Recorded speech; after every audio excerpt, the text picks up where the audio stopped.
Hello दोस्तों, नमस्कार। स्वागत है आपका सेवियर्स एजुकेशन यूट्यूब चैनल पर। आज अपन बात करने जा रहे हैं माध्यमिक शिक्षा बोर्ड राजस्थान अजमेर के द्वारा जारी किए गए मॉडल पेपर के बारे में, यानी नमूना का जो प्रश्न पत्र तैयार किया गया है परीक्षा 2021 के लिए, उसके बारे में। जैसा कि आप सभी को पता है कि भी लंबे समय तक कोरोना के कारण स्कूलें बंद रही, जिसके कारण हमारी पढ़ाई बाधित रही और उसी के कारण हमारा सिलेबस 40% तक कम किया गया। अगर वो आपको जानकारी में नहीं है तो इसी चैनल के प्लेलिस्ट में वीडियोस बने हुए हैं, उनके माध्यम से आप जानकारी प्राप्त कर सकते हैं। और अब जो है माध्यमिक शिक्षा बोर्ड ने नया परीक्षा पैटर्न जारी किया है, जिससे कि आप जो है परीक्षा में अच्छा स्कोर कर सकें। तो आज का अपना विषय है सामाजिक विज्ञान और कक्षा 9 की बात करेंगे। तो अभी तक अगर आपने चैनल को सब्सक्राइब नहीं किया तो सब्सक्राइब कर दीजिएगा, बेल आइकन को प्रेस कर दीजिएगा ताकि लेटेस्ट वीडियो नोटिफिकेशन आपको मिलते रहें। देखो वो स्क्रीन पर आपको नजर आ रहा है नमूना प्रश्न पत्र माध्यमिक परीक्षा 2021 के लिए, कक्षा है 9 और विषय है आपका सामाजिक विज्ञान। परीक्षा के समय में किसी प्रकार का कोई बदलाव नहीं किया गया है। 3 घंटे 15 मिनट का पेपर होगा और 80 नंबर का पेपर होगा। अब सामान्य निर्देश देखो यहाँ क्या दिया है कि सबसे पहले आपको अपने पेपर पे रोल नंबर लिखना है। पेपर में दिए हुए सभी प्रश्न करने अनिवार्य है। प्रत्येक प्रश्न का उत्तर आपको कॉपी में ही देना है, पेपर पे कुछ भी नहीं लिखना है। जिन प्रश्नों में आंतरिक खंड है उन सभी के उत्तर एक साथ लिखने, यानी एक ही प्रश्न के एक से ज़्यादा भाग है तो उन सब के उत्तर जो है एक साथ लिखने, अलग अलग नहीं। और प्रश्न का उत्तर लिखने से पहले उसका क्रमांक अवश्य लिखें, क्योंकि यहाँ हमें जो है प्रश्न तो वापस उतारने की आवश्यकता है नहीं, सीधा उत्तर लिखना है। तो उत्तर लिखते समय उसकी संख्या जरूर लिखें। प्रश्न संख्या 1 बहुविकल्पी प्रश्न है जिसमें 10 भाग है, प्रत्येक अंक भाग 1 अंक का है। भाई पहला सवाल जो है उसमें 10 सवाल दे रखे हैं और ऑब्जेक्टिव टाइप होंगे, यानी अ ब स द में से जो सही है वो भरना है और 10 नंबर के 1 नंबर का एक सवाल है। तो देखिए आपका पेपर 5 भागों में विभाजित होगा। पहला भाग खंड अ जो है जिसमें पहला सवाल जिसके 1 से लेकर 10 तक 10 अंकों का 1 अंक का प्रत्येक प्रश्न, तो 10 अंक हो गए। 2 से लेके 11 तक जो है ये भी 10 प्रश्न 1 अंक के, यानी ये 20 अंक का जो है भाग 1 है। भाग ब जो है उसमें 12 से लेके 19 तक 8 प्रश्न है, जो कि 2-2 नंबर का प्रत्येक प्रश्न है, यानी 16 अंकों का। भाग स या सेक्शन सी जो है वो 20 से लेके 23 तक 4 प्रश्न है, प्रत्येक प्रश्न 4 अंक का है, यानी 16 नंबर। और भाग डी जो है 24 और 25 2 प्रश्न है, प्रत्येक प्रश्न 5 अंक का है, यानी कि 10 अंक का। और भाग ई या ये जो है वो 26 27 28 3 प्रश्न होंगे, प्रत्येक प्रश्न 6 अंक का होगा और 18 नंबर के। इस प्रकार से आपका 80 नंबर का पेपर होगा। अब देखते हैं पेपर के बारे में। देखिए आपका आ गया खंड अ, यानी इसमें जो है आपको क्या करना है, सही विकल्प अ ब स द में से सही है वो जानना है। बहुविकल्प वाले देखो, फ्रांसीसी क्रांति हुई, क्यों हुई, कब हुई, कारण ये लिखना है इसमें। इसके बाद पश्चिमी घाट का सर्वोच्च शिखर कौन सा है, नर्मदा नदी का उद्गम कहाँ से है, निम्नलिखित में से कौन सी लवणीय जल वाली झील है। इसके बाद देखो भारत का सर्वाधिक जनसंख्या वाला राज्य कौन सा है। इस प्रकार से ये 10 जो है इसमें बहु विकल्प आपको दे रखे हैं। ए ब स द में से जो है आपको चुनाव करके और लिखना है और कॉपी में ही उत्तर लिखना है, पेपर पे नहीं। डेमोक्रेसी किस भाषा का शब्द है। भारत में मुख्य चुनाव आयुक्त की नियुक्ति कौन करता है। औपचारिक रूप से देश में सबसे बड़ा अधिकारी कौन है। और कौशल और उसमें लिखित उत्पादन के ज्ञान का स्टॉक है।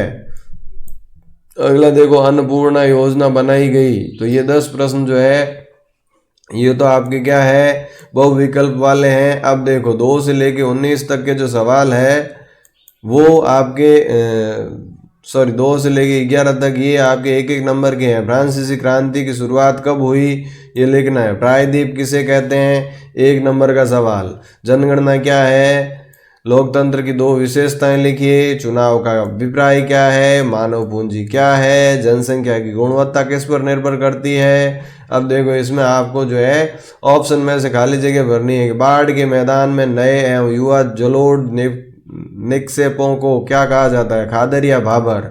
वो भरना है। जनसंख्या की दृष्टि से भारत का सबसे बड़ा राज्य कौन सा है, राजस्थान या उत्तर प्रदेश, वो भरना है।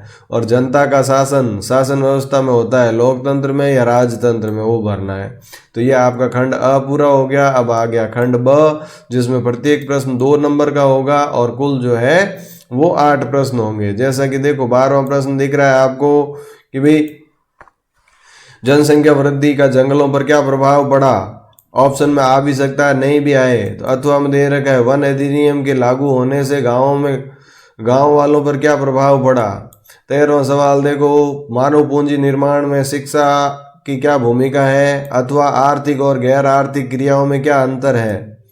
14वां देखो, जनता विधायकों के लिए अपने प्रतिनिधियों का चुनाव किन किन स्तरों पर करती है। चुनाव क्या है, चुनाव में मतदाता किस तरह से चुनाव करते हैं। लोकतंत्र राजतंत्र और सैनिक तंत्र से किस प्रकार भिन्न है, या लोकतंत्र की प्रमुख विशेषताएं। और 17वां देखो, भारतीय अफवाह तंत्र के कोई 4 लक्षण बताइए। 18वां, भारतीय मरुस्थल को किस नाम से जाना जाता है, इसकी प्रमुख विशेषता बताइए। और 19वां देखो, फ्रांसीसी क्रांति की शुरुआत के राजनीतिक कारण क्या थे। तो ये खंड ब जो है उसमें आपके 8 प्रश्न है, 2-2 नंबर का प्रत्येक प्रश्न, 16 नंबर के। अब देखो बात करते हैं खंड स की। तो इसमें जो है 4 प्रश्न होंगे, प्रत्येक प्रश्न 4 अंक का होगा और अथवा में दिया होगा, यानी ऑप्शन मिलेगा। इस कथन को सिद्ध कीजिए कि वन राष्ट्र निधि है। ये नहीं आता तो जंगलों पर वन विभाग का नियंत्रण स्थापित हो जाने से क्या प्रभाव पड़े। दोनों में से जो आपको अच्छा आता है वो लिखना है। मानसून को परिभाषित कीजिए। मानसून में विराम से आप क्या समझते हैं, अथवा भारत में मानसूनी प्रकार की जलवायु क्यों है। दोनों में से एक।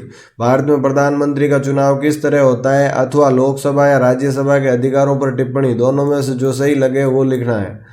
क्या आप मानते हैं कि हरित क्रांति ने भारत को खाद्यान्न में आत्मनिर्भर बना दिया है, कैसे। अगर इसका उत्तर नहीं पता तो भारत में कौन कौन से राज्य खाद्य असुरक्षा से ग्रसित है वो लिख दें। तो इस प्रकार से ये 4-4 नंबर के 4 सवाल थे। अब आ गया आपका खंड द यानी सेक्शन डी, जिसमें आपके 5-5 नंबर के 2 सवाल होंगे। तो सबसे पहले देखो, भारत के मानचित्र में निम्न राज्यों को दर्शाइए। अब ये नक्शे में भरने हैं, मध्य प्रदेश, पंजाब, मध्य प्रदेश 2 बार आ गया, यहाँ उत्तर प्रदेश होगा, पश्चिम बंगाल या मेघालय। या फिर निम्न स्थानों को भरिए, या तो राज्य भरने का आ सकता है या किसी शहर का नाम भरना भी आ सकता है। देखो चंडीगढ़, हैदराबाद, गुवाहाटी, भोपाल और भुवनेश्वर। तो इस प्रकार से 5 नंबर आपका नक्शे का आएगा। तो नक्शे में अपने भारत के जो भी राज्य और शहर हैं उनको अच्छी तरह से लर्न कर लें। अगला देखो, सुमेलित कीजिए, यानी कि इनको जो है सही क्रम में जोड़ना है। प्रथम विश्व युद्ध कब हुआ, द्वितीय विश्व युद्ध कब हुआ, हिटलर का जन्म कब हुआ, नाथसी यूथ लीग का गठन कब हुआ और जर्मनी का समर्पण कब हुआ। ये नहीं आता था तो हम दिया है कि भाई जर्मनी का शासक मित्र राष्ट्र में कौन थे, तटस्थ राष्ट्र कौन था, धुरी राष्ट्र कौन था, हिटलर का अर्थशास्त्री कौन था, इनको आपस में मिलाना। इसके बाद आ गया आपका अंतिम सेक्शन खंड ये या ई, जिसमें 3 प्रश्न है, प्रत्येक प्रश्न 6 अंक का है और 3 ऑप्शन मिलेंगे। 3 में से जो अच्छा हो वो, या जो आपको अच्छे से याद हो उसका आंसर लिखना है। रूस की क्रांति के अंतर्राष्ट्रीय परिणामों का विस्तार से विवेचन कीजिए, अथवा 1917 ईस्वी की क्रांति का रूस पर क्या प्रभाव पड़ा, अथवा स्टालिन की सामूहिकरण की नीति का विस्तार से व्याख्या कीजिए। तीनों में से जो अच्छे से आता है वो लिखें। 27वां देखो, संविधान की आवश्यकताएं और संविधान क्या है को दक्षिणी अफ्रीका का उदाहरण देकर समझाइए। ये नहीं आता तो अथवा में दिया हुआ है। देखो, भारतीय संविधान सभा का गठन किस प्रकार हुआ, संविधान से आप क्या समझते हैं, भारत एक पंथ निरपेक्ष राज्य है, सिद्ध कीजिए। ये भी नहीं आता तो संविधान का महत्व क्या है, भारतीय संविधान सभा द्वारा आज़ादी के समय बनाए गए संविधान को हम आज क्यों मानते हैं। तीनों में से जो अच्छे से आता है उसका आंसर लिखना है। निर्धनता का विश्लेषण सामाजिक अपवर्जन और असुरक्षा के आधार पर कीजिए, या भारत में निर्धनता के परिप्रेक्ष्य में भावी चुनौतियों की समीक्षा कीजिए, अथवा भारत सरकार द्वारा संचालित महत्वपूर्ण निर्धनता उन्मूलन कार्यक्रमों का वर्णन कीजिए। तीनों में से जो आपको अच्छे से आता है वो आपको लिखना है। इस प्रकार से कुल 28 नंबर जो है 28 प्रश्न जो है आपके पेपर में आएंगे। 80 नंबर का आएगा, 5 भागों में पेपर आएगा। तो ये अपन ने आज चर्चा की परीक्षा के पैटर्न के बारे में। तो उम्मीद करता हूँ आपको ये पैटर्न समझ में आ गया होगा। अब आपको इसी पैटर्न के अकॉर्डिंग जो डिलीट किए गए पोर्शन है उसको नहीं पढ़ना है और बाकी बचा हुआ जो संशोधित पाठ्यक्रम है उसके हिसाब से अपनी तैयारी को जारी रखना है। मई में निश्चित रूप से आपकी परीक्षाएं हो जाएगी, तो आप अपनी तैयारी को जारी रखें। और अगर ये मॉडल पेपर अच्छा लगा हो तो आप अपने फ्रेंड्स को भी शेयर कीजिएगा ताकि उनको भी बेनिफिट मिल सके। इसी के साथ आज के इस सेशन को यहीं विराम देंगे। मिलते हैं अगले वीडियो में किसी अगले मॉडल पेपर के साथ। तब तक के लिए थैंक यू। जय हिंद, जय भारत।